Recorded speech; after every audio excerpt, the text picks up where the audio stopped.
importante para esclarecer tudo isso. Então, ele pergunta, o que é bom para aumentar a imunidade numa época dessa? Perfeito, obrigada pelo convite, Fagata, pessoal da Band, né? É sempre importante trazer esse tema, que estamos em período ainda de pandemia e endemias, certo? Então, assim, para melhorar a imunidade, a gente sempre traz as orientações de uma dieta adequada, né? Com frutas, principalmente frutas cítricas, como é a laranja que ele mostrou ali, como é a acerola, tangerina, ricas em vitamina C, conseguem prevenir, né, algumas dessas formas e intensificar a imunidade. Lembrando que a imunidade depende muito também da nossa vitamina D, tá certo? E vários estudos no período da pandemia de Covid mostravam que os pacientes mais graves, né, tinham uma deficiência de vitamina D, tá? Então é importante também essa dosagem para garantir a imunidade, tá certo? Olha, a doutora fez uma observação aí seríssima, parece que a carapuça serviu nitidamente para mim. Eu estava frequentemente com gripe, aí eu visitei o médico, ele pediu o exame da vitamina D. Doutor, exame de sangue. Estava lá embaixo. Eu não tenho o hábito de tomar o sol e também não estava absorvendo tudo dos alimentos. Aí, lá embaixo, a vitamina D. Foi quando ele pegou e passou o medicamento. Vou até falar o Adera 3. Conhece, né, doutora? Mas... Com certeza, né? Adera 3, estou tomando e isso me deu, sabe, uma alavancada boa, fez com que eu melhorasse bastante. Doutora, é o seguinte, todos os dias nós falamos aqui, os postos lotados. É uma virose louca que está dando os hospitais lotados. Por quê? É uma onda nova que está chegando. Por que tanta gente doente nessa época? É só pelo fato da chuva mesmo ou tem algo que a gente não saiba?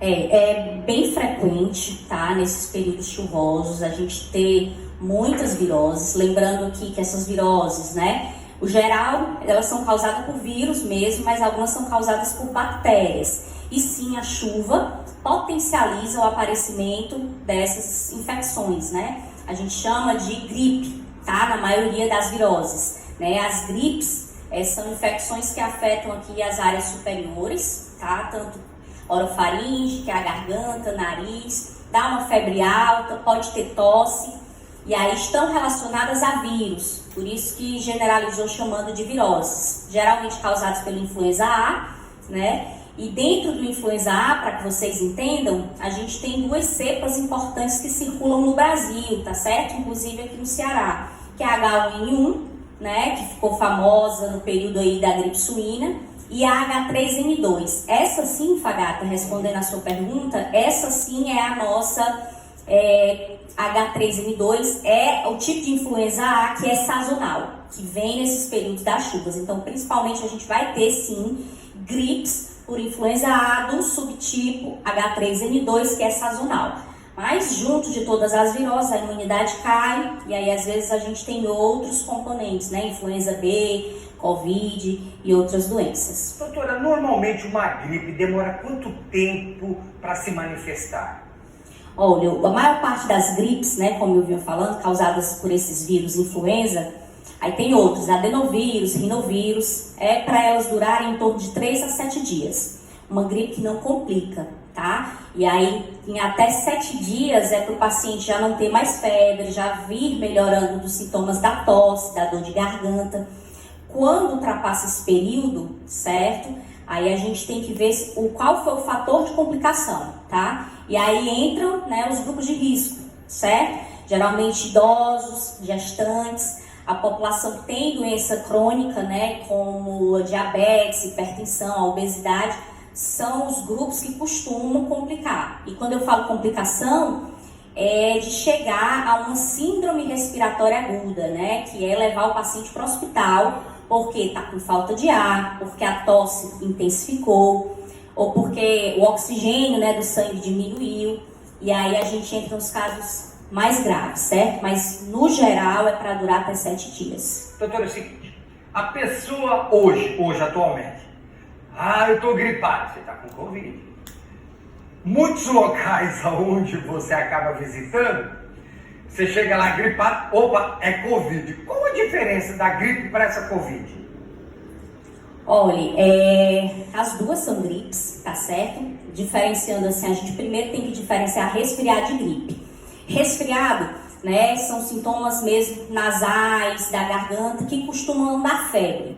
Quando você tem a febre associada a esses sintomas respiratórios altos, a gente está diante de uma gripe. As principais gripes, tá, elas são causadas, como eu havia falado, pelo vírus influenza, certo? Que tem o influenza A com seus subtipos e o influenza B também com seus subtipos. A gripe pela Covid é porque é causada pelo vírus coronavírus, que a gente conhece desde a década de 60. A pandemia que a gente viveu aí nos últimos 3 anos, né, é o novo coronavírus, é outra cepa, tá? Mas que causa gripe, uma gripe que pode complicar, levando a síndrome respiratória aguda grave. Entende? Doutora, e essa questão, a pessoa vai numa UPA, tá lotada, vai num hospital lotadíssimo e ela resolve se automedicar. Não, eu vou na farmácia, chego lá, vou pegar um paracetamol, vou tomar um Tilenol. Isso a senhora prova, reprova? De que forma pode a pessoa tentar buscar a cura sem precisar passar no médico?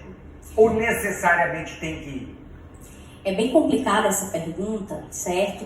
Principalmente em período de endemia, né? O que a gente está vivendo nessa sazonalidade das chuvas são as endemias. Então, muitas viroses vão aparecer, principalmente as do trato respiratório. Então, fica difícil, realmente, né, a gente orientar que todos procurem assistência médica, né?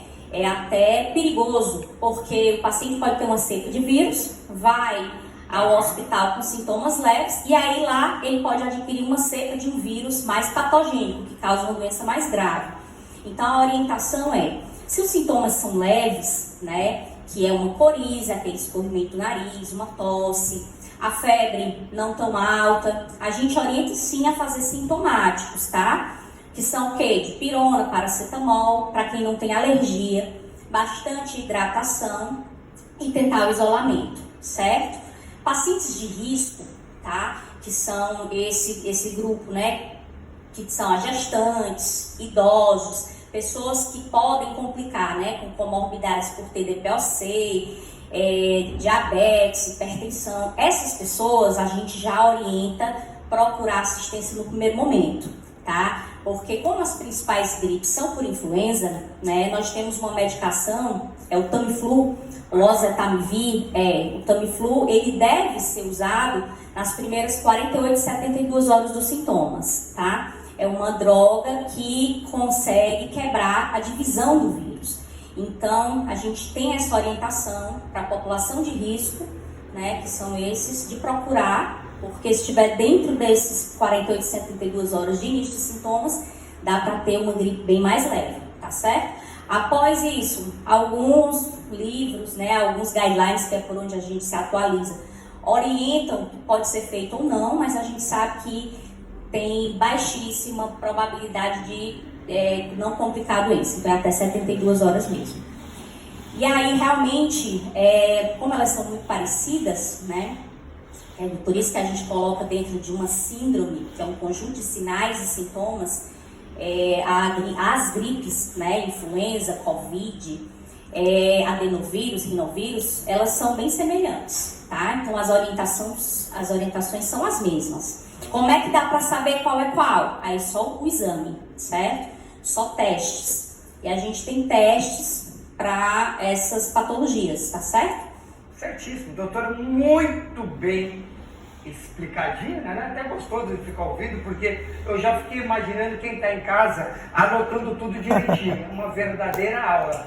Doutora, eu agradeço demais a sua presença. A doutora, quando chegou aqui, eu já fiz inúmeros elogios, porque é muito nova, procurou uma das profissões mais lindas que nós temos, porque a partir do momento que você disponibiliza 6, 8 anos da sua vida estudando para salvar uma vida, para ajudar o próximo, né? Eu não tenho dúvida que a pessoa ela já nasce com o instinto do bem, do coração harmonioso, vamos dizer. Parabéns pela sua profissão, parabéns por se formar tão nova. Eu até falei para a doutora que você se formou com uns 12 anos, né? Um pouquinho mais, né? Muito capacitada.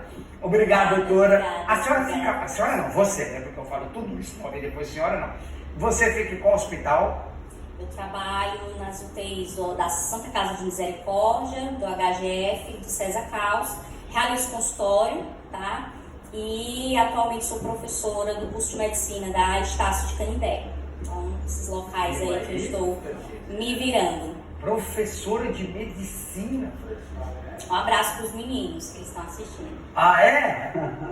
Tá certo. Quer divulgar sua rede social, alguma coisa? Pode ser.